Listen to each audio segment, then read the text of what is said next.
Hi, this is my giant stack of indie author books, and today I'm going to go through them all. My plan with these is that I want to have separate reading vlogs for each of them, but today I'm just going to list off all the ones I own. So, first off, we have The Tides of Infinity by Jay Wright, which is a poetry book about this man's journey and struggles with mental health, particularly growing up on the Isle of Wight in the 70s and 80s. And experiencing bullying and many other things that kind of imploded his mental health. So I just realised you can't see that properly. So this is the book. This is what it looks like. It's also very big, which as someone who is visually impaired, I appreciate giant writing. So we have that one.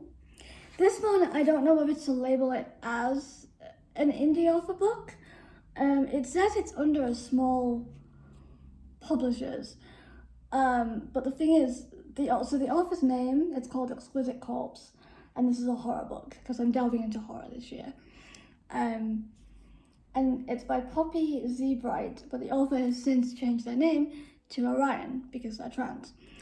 So, given that it's published by, I believe, Orion Books, I don't know whether or not to actually wait. Let me just fact check that is who publishes them. One moment, please. Yeah, Orion Publishing Group. And Orion is now their name and they're trans, so I don't know, even though they own their own publishing group, it's an indie book, basically, is what I'm trying to get at. This is a pretty cover. This is a horror book about a man with the inclination to end people, and he sees that act as an art form, and the most intimate art form, and he feigns his own death to escape a life sentence in prison and makes his way to America with the intention of bringing his art to new heights. However, he's tortured by his own perverse desires, and he inadvertently joins forces with a dissolute playboy, and it's sort of from what I can gather, the book is about their relationship and the way that impacts their victims, essentially. So yeah, I'm quite looking forward to this. I say that, I'm going to be squeamish the whole way through. I'm going to get jump scared by violence every 5 seconds. Next up, we have In Hatred We Love by Z. Elsie. These covers are also pretty. Also, I have absolutely no idea if you can even see them. I'm going to be totally honest. I cannot read that font. Oh wait, having said that, I can read it better now. So this is again another horror type book. Again, about someone who loves to end people. And from what I can gather, it kind of explores how this person came to be who they are, what they are, and their relationship with another person. Except I think this is someone who I have no idea what I'm allowed to say. I don't know what YouTube can and won't let me get away with. Mass murderer? Serial killer? Yeah, basically I'm just gonna say it anyway.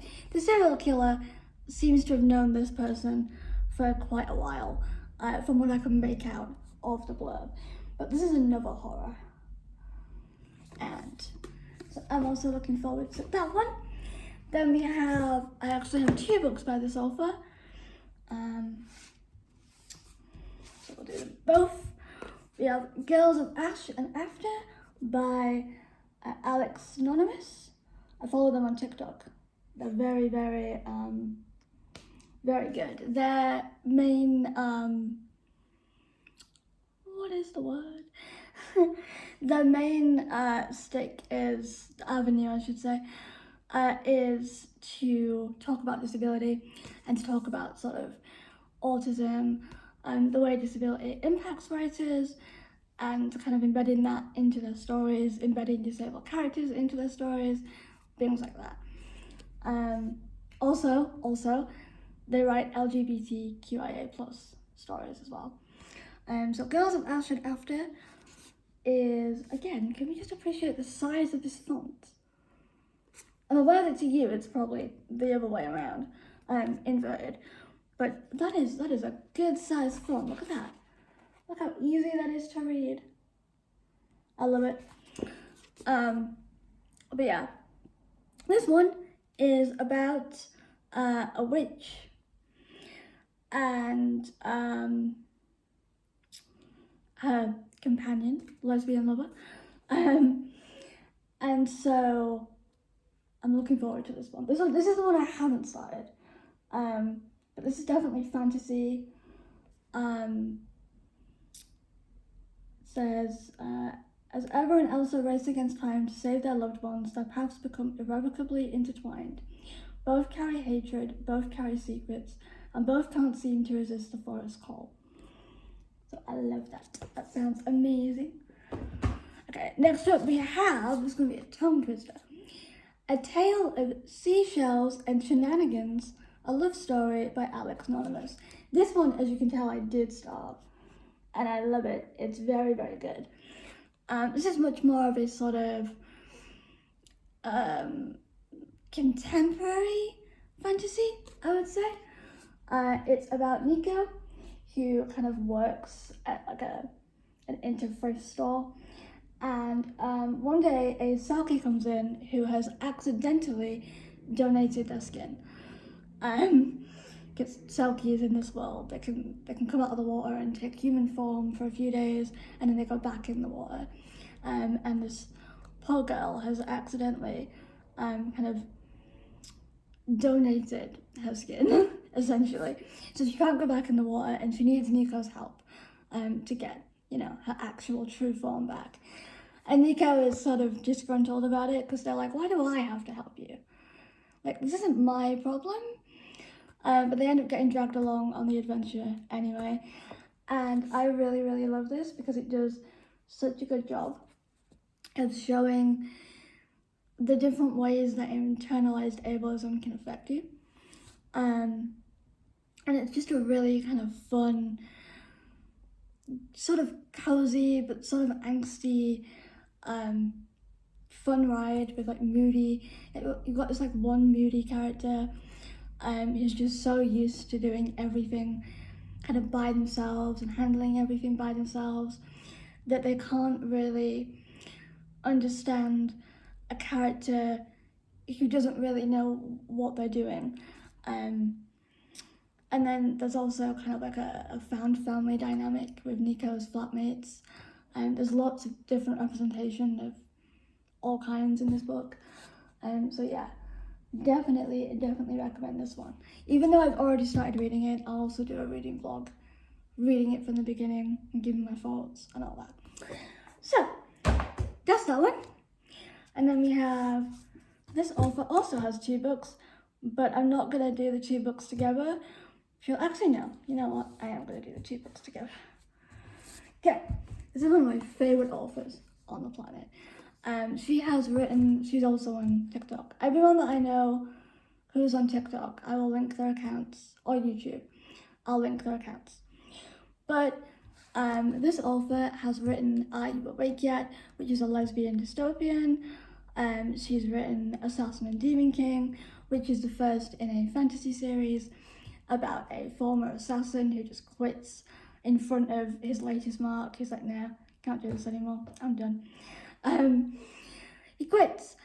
His mark sees him, he explains to his mark, I was gonna end you, I'm not gonna end you, have a good night. And his mark's like, well, I don't have anything better to do, so I'm sticking to you like glue now. That's what I'm gonna do with my time.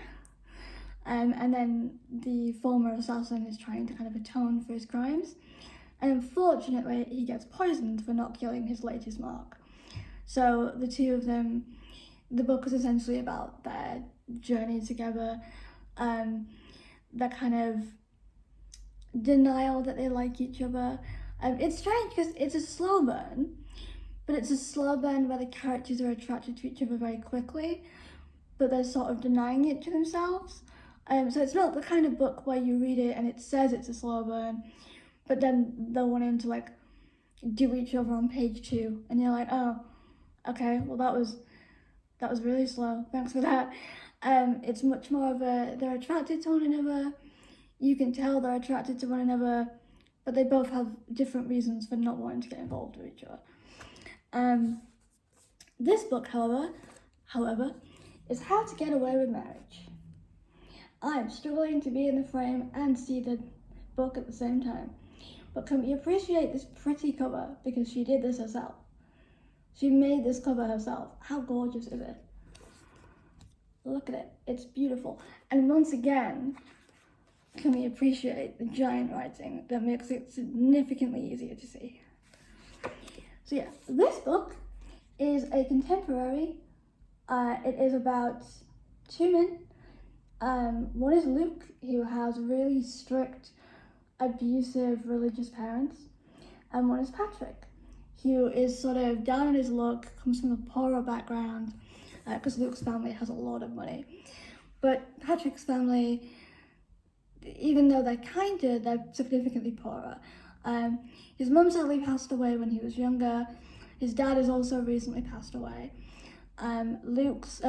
Patrick's younger sister is the kind of tutor for one of Luke's young sisters, or Luke's youngest sister, I should say. And Luke's family have a kind of deal where if he marries someone his parents approve of, then they will pay for the down payment on his house. And because Luke's family is really strict and just generally awful, especially his father, but also kind of his mother. His mother's very complacent, whereas his father's very kind of domineering, that typical, patriarchal household that you find in kind of religious upbringings. And so Luke says to Patrick, hey, can I pretend to marry your sister, but you and I get married instead, and then you, me, Becca, which is Patrick's sister, can move far away from here, we'll do up a house, and then my other sisters, one of which is trans, can come and live with us. And so it's essentially the story of them kind of doing up the house, trying to figure out where they fit as, an arranged marriage. Once again, it's a slow burn where Luke and Patrick have liked each other for a while, but they don't know that the other one likes them. And yeah, this is definitely, I'd say Assassin and Demon King is sort of, it's darker in that it has more kind of violence, more kind of like blood and gore in it and things like that. This has a different type of violence. This has more kind of physical violence, abuse-wise, and kind of delves into, the dynamic of, well, okay, yeah, you've gotten out of the abusive situation, but you still have people who are in it. And you have to try and kind of unpack the abuse and what it's done to you on top of trying to build this whole new life. But it's all of Brittany's books have a happy ending, because she's very kind of dedicated to writing books where gay people get to live and thrive and be happy. But yeah, that is How to Get Away with Marriage. I'm so looking forward to that one. And then this one is Cinnamon Muffins, which again, she did the cover herself, and it's so pretty. And look at the giant font. Oh my god, I love it. I love it so much. But yeah, this is darker, and that this deals with a lot more. How to Get Away with Marriage deals with mental health issues. This one deals with that times 10. This one has a lot of different kinds of abuse, minus, I believe, sexual, but it deals with people who are still in the thick of the abusive dynamic, the abusive families. It deals with homophobia. Again, I haven't read it, it's just kind of what I've gleaned. and she posted the first few chapters up on her Substack, so I'll link that down below as well. But yeah, it is about Taylor McCready, who finds himself homeless. He's recently been kicked out of his place, and Wes Post, he was kind of like the very anxious, socially anxious kid, who's had a crush on Taylor since forever, comes across him freezing in the snow with a fever and is like, well, I can't leave you here. So he takes him home, and then it's kind of their dynamic and Taylor's dynamic with his friends, and then kind of Wes fitting into that found family dynamic. And basically, at its core, from what I can gather, it's about teenage lads who aren't really told, you know, here's how you effectively communicate your emotions. And so they just kind of implode and explode, essentially. I think she's working on a sequel that ties those two universes or those two books together, but don't quote me on that. So, next up we have Second Star to the Right by Natalia M. Newman. That is also a stunning cover. I don't know if you can see that. I hope you can see that. Look how pretty it is. All these books have such stunning covers. So this is, as the title and the cover may suggest, a Peter Pan retelling. It is about Wendy Darling, who, it says, Wendy Darling believed from her story. No, Neverland is a haven for the lost and lonely, a place of dreams and eternal youth. Also, Wendy Darling believed from her stories. But when she is close to giving up her happiness and Peter Pan sweeps her away to Neverland, she discovers that not all is as it seems. Light and shadows switch sides at the flip of a coin as Neverland's inhabitants struggle to cope with a world that is falling away beneath them. But how far is she willing to go to save Neverland, when it could mean losing everything she holds dear?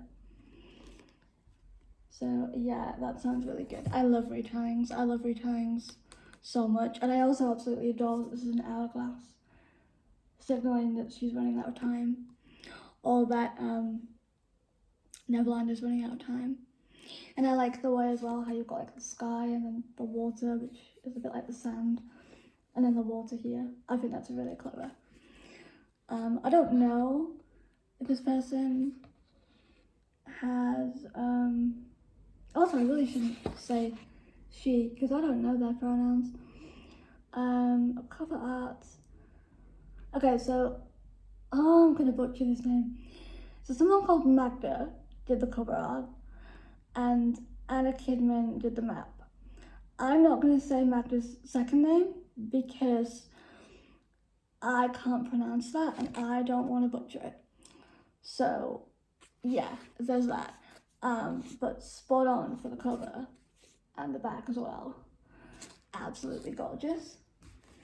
Next up we have, I pronounced this perfectly before I started the video, right?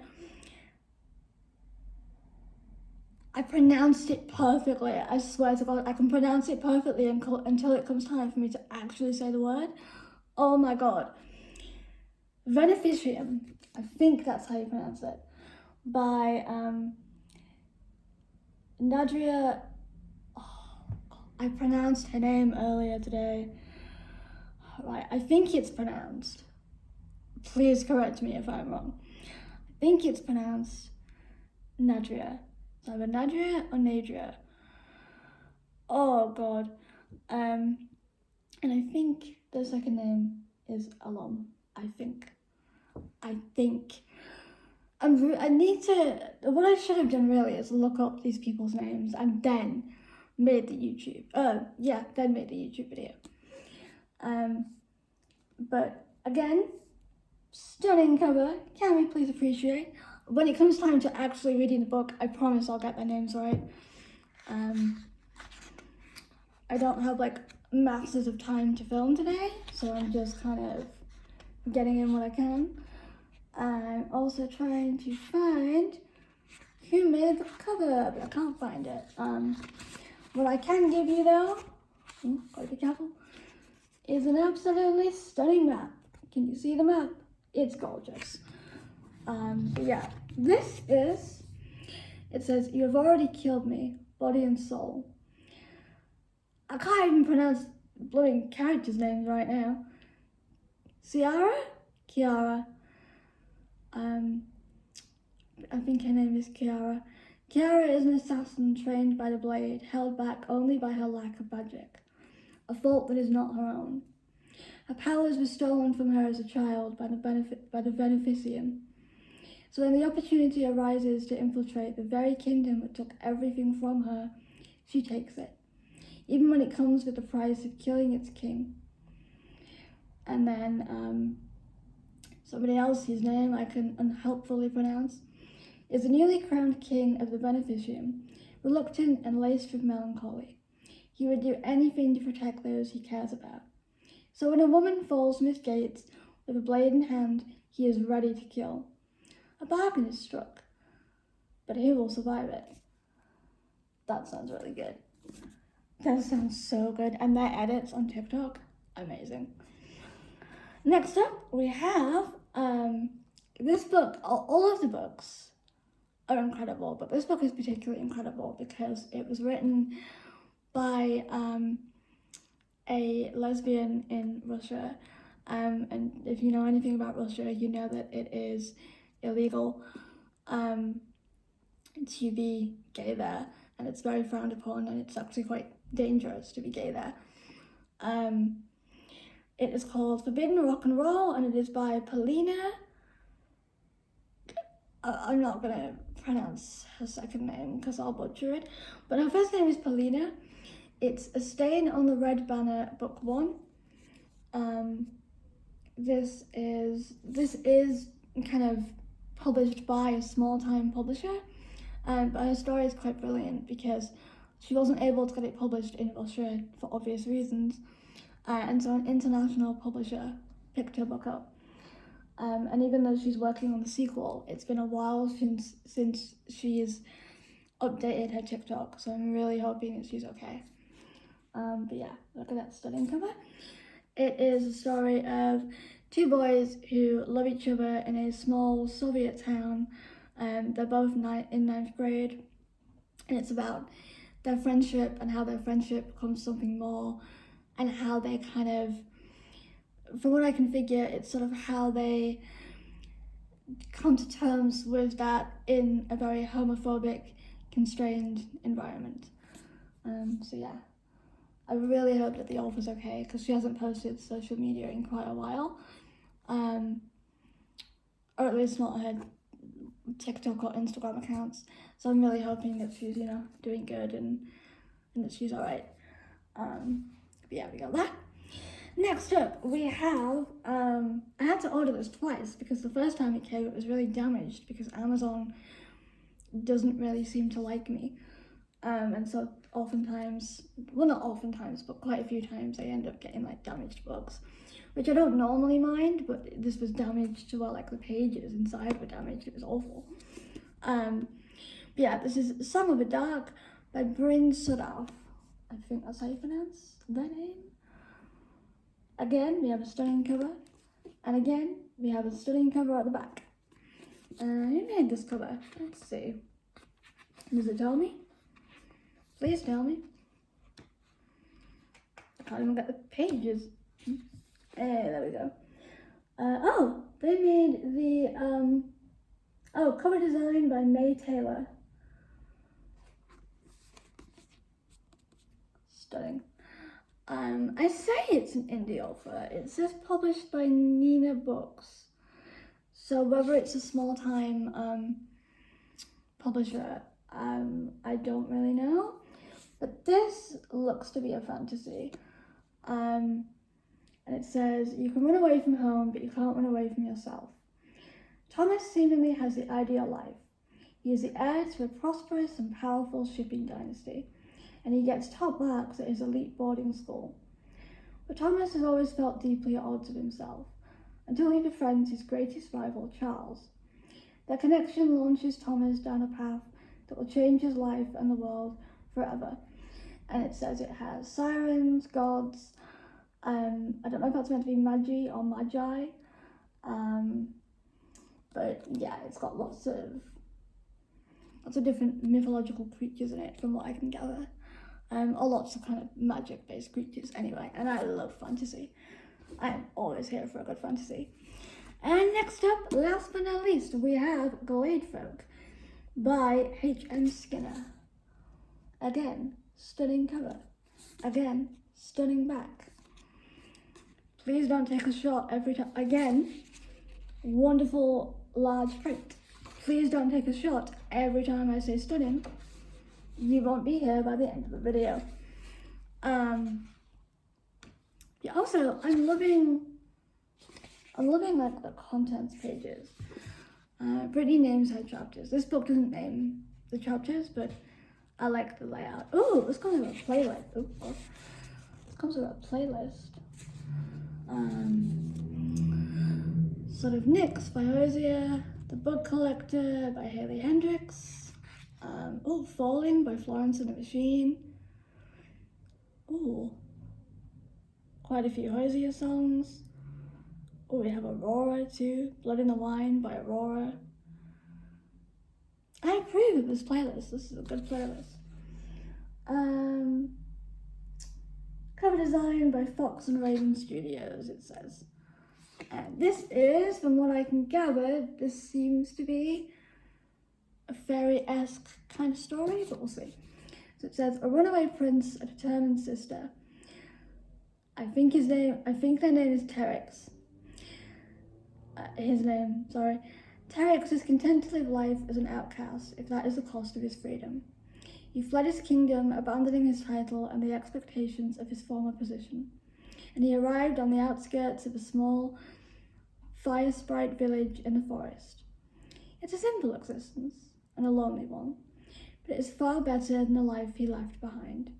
He keeps to himself, and the sprites tolerate his presence without disturbing the tenuous peace he is trying to cling to. But then, tragedy strikes. A young fire sprite boy goes missing, and his sister is determined to set things right. But she can't do it alone.